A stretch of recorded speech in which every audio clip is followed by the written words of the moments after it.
Hi everyone, this is the wrap up for the Great Leaders Program 2019. So I'm just going to run through a big overview to hopefully help you to put things into perspective. If you can't read any of it or don't understand anything, please feel free to send me an email and I'll explain it to you. Okay, so you notice in the middle there's a stick figure. The general philosophy for this program is that we're working on an empowering model of leadership, and the, I suppose, prerequisite for that is that you sort your own SHIT out first. So where we started from in the first workshop was with self, and you might remember you did the Rocketch Values Survey. We looked at the TLC, the Leadership Circle, and one of the critical things with regard to the Leadership Circle is the reactive tendencies. So to understand that it's really easy to be a great leader when everything's going fine, but what happens when you're under pressure or you have troublesome employees, bad boss, whatever. So hopefully the TLC gave you some insight into what your reactive tendencies were or are. We also looked at the past, present, future model. So remember this one, the 3 circles. And the critical aspect there was to understand the idea of being proactive rather than reactive, and that time is actually going that way. So there's specific things that you need to do in each of those 3 realms. Then we said, okay, if you understand that, how do you actually do it? And that's the Boyatzis intentional change theory. And the critical question to ask there is, what's the ideal? So instead of going into what's wrong with me and how do I fix myself, flip it around the other way and ask the question of, okay, what's the ideal, or what does good look like? The 4th bit of theory that we explored was the Cynefin framework, which is the complexity framework. And what Cynefin is saying is that before you actually do anything strategically, you should identify the nature of the environment that you're operating in. And if you're operating in a simple or a complicated environment, you can do best practice or good practice. If it's complex, which I would propose to you that human behaviour is complex, then what you need to do is probe, sense, respond. So the critical part there is to be able to run these experiments and to ask the question of, I wonder what would happen if. Now, all of that is going to be driven by the EFI coaching methodology, so being able to coach yourself and coach others. And the other thing that you critically need to do there is to do some visioning, so you have some clarity around what it is that you want to create, and very specifically why. Where we finished up in workshop 1 was, okay, leadership. So if you break leadership down into its most fundamental aspects, my proposition to you was that it's only 2 things you've got to be able to do. So 1 is establish and maintain the context as determined by the vision, mission, values, and especially the game rules. And secondly, get yourself and other people into action. And just the key question to ask there is, with the game rules, is to remember to put in there, what are you going to do if things aren't working? How do you get things back on track? And then also with regard to the leadership question, is a good question to ask is, why should anybody be led by you? So what do you actually bring to the table? Then we moved on to the 2nd workshop with Rachel, which was around powerful conversations. And we started with a debrief on the DISC. So the thing to remember about DISC is that all it gives you is your preferred behavioural style.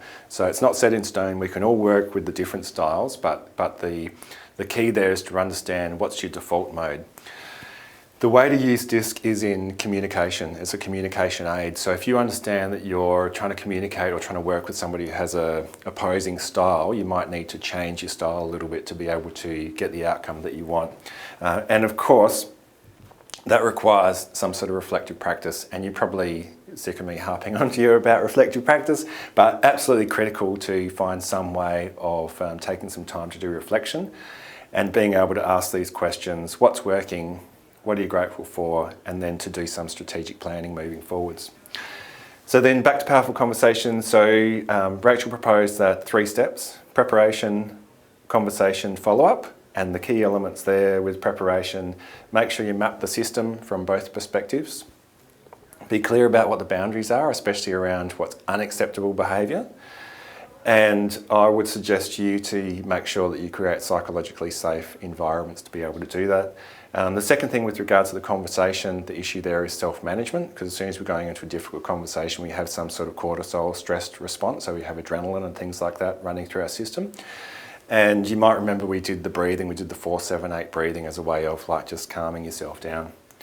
And then the third thing is the follow-up, and the key question to ask there is, are there any unintended consequences? So you might have come up with some brilliant solution, but something else is happening, off to the side, so you need to address that.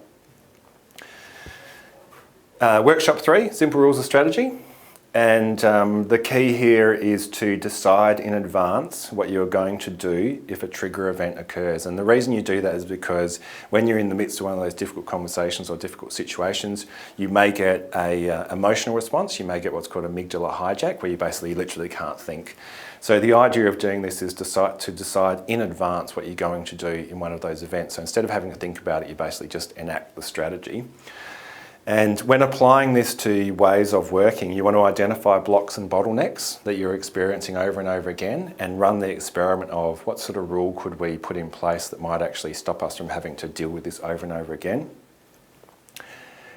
We talked about the habit formation, so this is the Charles Duhigg power of habit, and the 3 elements there, trigger, routine and reward, and to understand that it becomes a habit when as soon as you're experiencing the trigger, you're thinking about the reward. Shari also introduced this model to us where we're looking at the way this moves upwards, so from tactics to strategy to vision and mission. And then ideally what we're trying to influence is system-wide evolution, so to try and influence the whole system to change. So we're not looking for a solution, we're looking at ways of trying to shift everything. And then finally we got to workshop 4 with Jeff, so we looked at influence, and the first thing Jeff suggested to do, which I think great thing to do, is to do a power map, to ask that question of who are the 6 people that you're trying to influence, do a power map of what that actually looks like. The Cialdini 6 principles of persuasion, went through that. The Bates presence model, so remember I think there's 12 or 16 factors in the Bates presence model, and we shared some feedback with each other around what makes you powerful and suggestions for improvement. And then Catherine introduced us to 3 levels of self, so self 1, self 2, self 3. And that is pretty much a wrap on the Great Leaders Program. And I'll just bring you back to, critically, I reckon that's the critical bit. Make sure you do the visioning, make sure you answer the question of why do you actually want it, and put in place daily practice. So there you go. Thank you very much. It's been great fun working with you. Have a fantastic break over Christmas and catch up with you next year. Bye for now.